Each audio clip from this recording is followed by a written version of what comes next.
New research takes a look at how different seasons affect the physical structure of our brain, something that can lead to more information on certain conditions. Joining us to talk about it is Gregory Book, research assistant with the Olin Neuropsychiatry Center at Hartford Healthcare's Institute of Living. Welcome. Thanks for being here. Thank you for having me. So tell us about the study. Well, we examined a very large population of people using their MRI scans of the brain. We have about 3,200 people who are in the study. And we basically looked at what happens to the volume of the brain and the various structures in the brain during the course of the year, and also during different weather conditions. All right, so what is it about the weather or season that influences the brain size? Well, it seems that our data suggests that in the summer, especially, the cerebellum increases in volume while the rest of the brain decreases in volume. And in the winter, the opposite happens.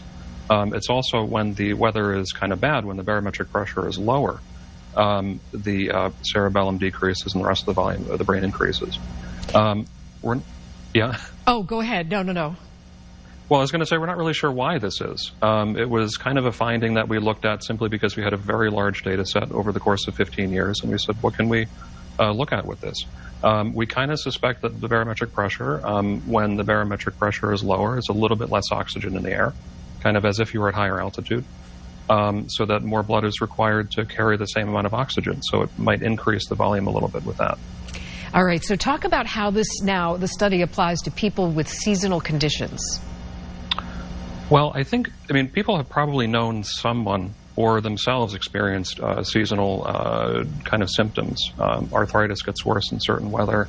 A lot of those symptoms, the kind of anecdotal stories.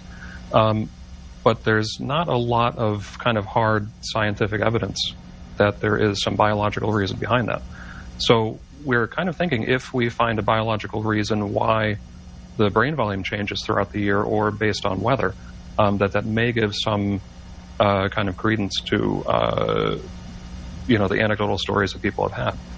Interesting. All right, are you planning any future research on this? It sounds like you're just getting started. Absolutely, yeah. I mean, we've looked at the structure, which in theory, the volume of the brain is not something that's supposed to change very much. So we're going to look next at the function. Do you... are certain things that you do a little bit different at different times of the year or during different weather. So when we're talking about someone with a low pressure system, they might get headaches, something like that, this perhaps could shed light on. And could we find a prevention maybe? Yeah, I mean, it also might be, why do some people feel much more comfortable when they move to Arizona, for some condition that they felt not pleasant with in the Northeast. All right. But yeah, it certainly could. Let's hope. I know it affects so many people. Gregory Book, thank you for sharing your research with us, and keep us posted. Thank you. Thank you.